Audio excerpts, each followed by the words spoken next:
పాత్రికేయ మిత్రులకు తెలంగాణ మాదిగ సంక్షేమ సంఘం రాష్ట్ర వ్యవస్థాపక అధ్యక్షులు ఘటయాదామైదిగా మీకు ఉద్యమ నమస్కారాలు తెలియజేయడం జరుగుతుంది. ఇప్పుడు పార్లమెంట్ ఎన్నికల్లో సంపూర్ణ వేదిక మీద ఉన్న అన్ని సంఘాలు కాంగ్రెస్ పార్టీకి సంపూర్ణ మద్దతు తెలియజేయడం జరుగుతుంది. ఎందుకంటే ఇప్పుడు భారతదేశంలో ఒక తీవ్రమైన పరిస్థితి నెలకొనబోతుంది.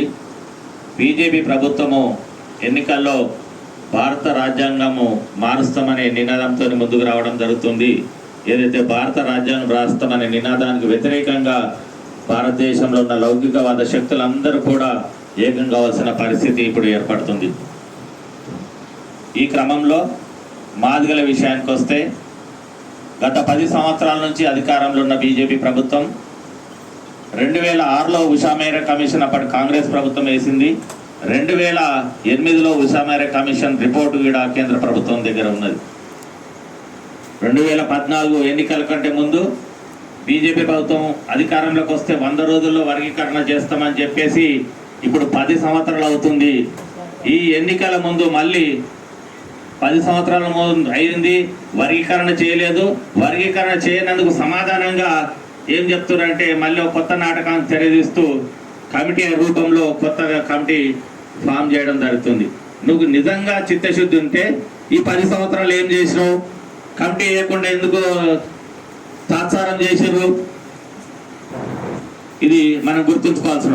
ఏదైతే వర్గీకరణ మీద వేసిన వర్గీకరణ కొరకు ఏర్పాటు చేసిన ఎంఆర్పిఎస్ సంస్థ, మా పెద్ద మనిషి, మా అన్న గౌరవనీయులు, ఎంతో మంది సామాజిక ఉద్యమకారులకు ఉద్యమ సంస్థలకు స్ఫూర్తినిచ్చిన ఎంఆర్పిఎస్ సంస్థ ఒక మాదిగల ఆత్మగౌరవాన్ని ఒక సమాజంలో ఒక విలువైన స్థాయికి తీసుకుపోయి ఆ స్థాయి నుంచి ఇప్పుడు అదే మాదిగలకు విలువలేని స్థానంకి దిగజారిపోవడం చాలా బాధాకరం.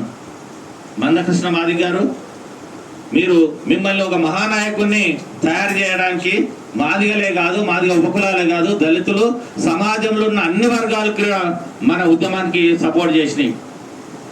కానీ మీరు ఆ ఉద్యమాన్ని అడ్డు పెట్టుకొని మీరు ఎదగడానికి మాత్రమే ప్రయత్నం చేస్తుంది. కానీ వర్గీకరణ అంశానికి ఏమాత్రం చిత్తశుద్ధి లేదని చెప్పేసి మనకు స్పష్టంగా అర్థమవుతుంది. ఎందుకంటే మీరు ప్రతి ఎన్నికల ముందు బహిరంగ సభ పెడతారు. ఆ బహిరంగ సభకు బీజేపీ వాళ్ళని పిలుస్తారు. పిలిచి వర్గీకరణ మీద హామీ తీసుకుంటారు. మళ్ళీ 5 ఏళ్ళు నిద్రపోతారు. వాళ్ళు నిద్రపోతారు, మీరు నిద్రపోతారు.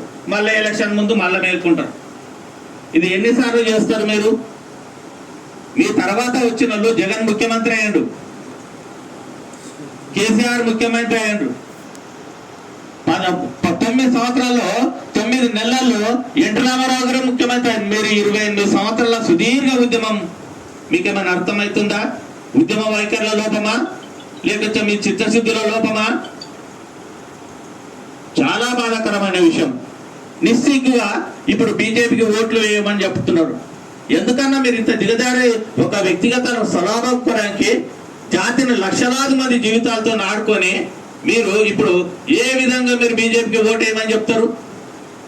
వర్గీకరణ అంశమే కాకుండా రాములన్న చెప్పినట్టు దేశంలో అనేక రకమైన దాడులు, దౌర్జన్యాలు, అణచివేతలు జరుగుతున్నాయి. మీ కళ్ళ కనిపించట్లేదా? మీరు అన్ని వర్గాలకు స్ఫూర్తినిచ్చే నాయకునిగా చెప్పుకుంటారు. కానీ మీ చిత్తశుద్ధి ఎక్కడ పోతుంది? మీ లోపం ఎక్కడ పోతుంది? మీ ఆలోచన విధానం ఏమైపోతుంది? మిమ్మల్ని ఎన్ని త్యాగాలు చేస్తే మీరు ఒక మహానాయకునిగా మీరు రూపుదిద్దుకున్నారు? ఒకసారి ఆలోచించుకోవాలి. ఈ విధంగా చేయడానికైనా జాతిని మిమ్మల్ని పెంచి పోషించింది, మహానాయకుని చేసింది.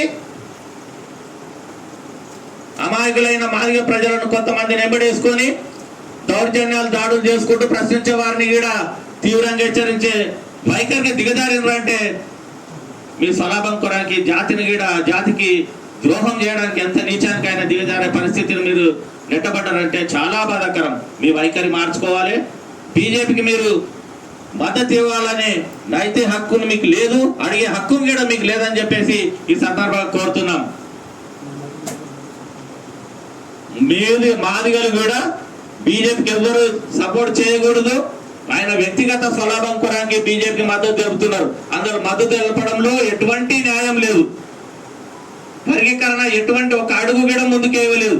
చిత్తశుద్ధితో అన్నగారు ఏ ప్రయత్నం కూడా చేయట్లేదు. అనేక సంఘాలు ఈ విధంగా మేము మాలేక ఎంఆర్పిఎస్ నుంచి విడిపోయి బయటికి వచ్చి ఉద్యమ చైతన్యం సంపుకోలేక ఉద్యమ సంఘాల పేరుతో ఇప్పుడు పనిచేస్తున్నాం కాబట్టి ఆ ఒత్తిడికి లోబడి అప్పుడప్పుడు మీరు సభలు పెట్టి ఏదో బీజేపీ వాళ్ళతోని మద్దతు చెప్పించినట్టు చెప్పుకోవచ్చు కాలం గడుపుకునే ప్రయత్నం తప్ప వర్గీకరణ మీద ఎటువంటి చిత్తశుద్ధి లేదని చెప్పేసి తెలియజేయడం జరుగుతుంది. ఏదైతే ఇప్పుడు చిత్తశుద్ధి అంటే గౌరవ ముఖ్యమంత్రి రేవంత్ రెడ్డి గారు వచ్చిన వెంటనే దామోదర రాజనరసింహ గారిని ఢిల్లీకి పంపించి కోర్టులో వాళ్ళు ఇంప్లీడ్ కావడం జరిగింది. మాదిగా మంత్రులు ఎమ్మెల్యేలు కూడా పోవడం జరిగింది. అతను కూడా చెప్పారు గతంలో కూడా కాంగ్రెస్ ప్రభుత్వం కూడా ఏకగ్రీవాన్ని తీర్మానం చేసి పంపింది. ఇప్పుడు కూడా వాళ్ళు కోర్టులో కూడా ఇంప్లీడ్ అయ్యారు. ఆ విధంగా చిత్తశుద్ధి జాతకాలు మేము అధికారంలోకి వస్తే ఖచ్చితంగా వర్గీకరణ చేస్తామని చెప్పారు. గతంలో కూడా ఉషా మేర కమిషన్ వేసింది. ఉషా మేర కమిషన్ కూడా మాదిగల న్యాయమైన కోరిక వర్గీకరణ చేయడం నిజమైంది న్యాయమైంది అని చెప్పడం జరిగింది.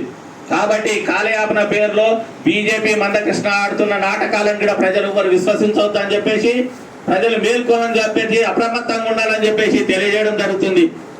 మీరు చెప్తే ఎవరు ఓటేయరు. చూసినాం అనేక సందర్భంలో మీరు నిలబడితే డిపాజిట్ రాని సందర్భం ఉన్నది. కానీ ప్రజలను నిరంతరం మోసం చేసే కార్యక్రమానికి మీరు పాల్గొనకూడదు అని చెప్పి కృష్ణమాది గారికి సవినయంగా రిక్వెస్ట్ చేస్తున్నాము. అదేవిధంగా మోత్పల్లి నరసింహ గారు కూడా మాదిగ కార్డు వాడడం జరుగుతుంది. మాదిగల గురించి మాట్లాడడం జరుగుతుంది. పదవులు ఉన్నప్పుడు ఎప్పుడు కూడా మాదిగ ఉద్యమాలలో పాల్గొన్నది లేదు. మాదిగ ఉద్యమాలకు సపోర్ట్ చేసేది లేదు. మొన్న మీ ఇంటికి వస్తే మా ఈయన హాల్లో చూస్తే అందరు ఎన్టీ రామారావుతో తిరిగిన రాజకీయ నాయకులతో తిరిగిన ఫోటోలని కానీ ఆయన హాల్లో ఒక జగజీవనరావు ఫోటో లేదు, ఒక కాంశీరామ్ గారి ఫోటో లేదు. నువ్వు ఏ విధంగా మాదిగ కార్డు వాడుకుంటావు? ఒక రోజు నీ మాదిగ డైరీ ఇస్తే మాదిగల ఆత్మగౌరవ ప్రత్యేక ఇది యూనిక్ ఐడెంటిటీ మాదిగలకు. ఈ డైరీ ఎన్నికి పోతే డైరీ మాదిగల డైరీ నాకెందుకు కాడు? నువ్వు మాదిగల కార్డు ఏ విధంగా వాడుకుంటూ నీకు ఎటువంటి హక్కు ఉంది? సిగ్గు మారిన నీచమైన రాజకీయాలు చేయడానికి ఇంతకంటే దౌర్భాగ్య పరిస్థితి ఏముంటుంది? మీరు సమాజంలో అన్ని పదవులు అనుభవించిన అన్న నువ్వు, కానీ ఇటువంటి మళ్ళా చిన్న చిన్న పదవులకు కక్కుర్తి పడి నీ విలువను దిగజార్చుకోవద్దు అని చెప్పేసి మాలాంటి వాళ్ళు మిమ్మల్ని ప్రశ్నించే స్థాయికి మీరు దిగజారకూడదు అని చెప్పేసి ఈ సందర్భంగా మందకృష్ణ మాది గారికి విన్నవించుకుంటున్నాం. మోత్పల్లి నరసింహ గారికి కూడా విన్నవించుకుంటున్నాం. జాతి వీళ్ళ మాటలు నమ్మొద్దు అని చెప్పేసి జాతి ప్రజలందరికీ కూడా కోరుకుంటూ ఈ వచ్చే పార్లమెంట్ ఎన్నికల్లో మాదిగలు మాదిగ ఉపకులాలు దళితులందరూ కూడా కాంగ్రెస్ కు పెద్ద ఎత్తున ఓటింగ్ చేసి కాంగ్రెస్ ప్రభుత్వానికి మన పూర్తి సంపూర్ణ మద్దతు తెలియజేసి కాంగ్రెస్ ప్రభుత్వానికి మన పెద్ద ఎత్తున తెలంగాణ నుంచి 17 సీట్లలో 14 సీట్లన్నా మనం గెలిపించుకోవడంలో మన పూర్తి భాగస్వామ్యం ఉండాలని చెప్పేసి మాదిగ ప్రజలకు దళిత ప్రజలకు మాదిగ ఉపకులాలకు సవినయంగా మనవి చేస్తూ ఇక్కడ అవకాశం ఇచ్చిన అధ్యక్షులు రామనారాయణ గారికి కృతజ్ఞతలు ప్రత్యేక ధన్యవాదాలు తెలియజేస్తున్నాను. Thank you.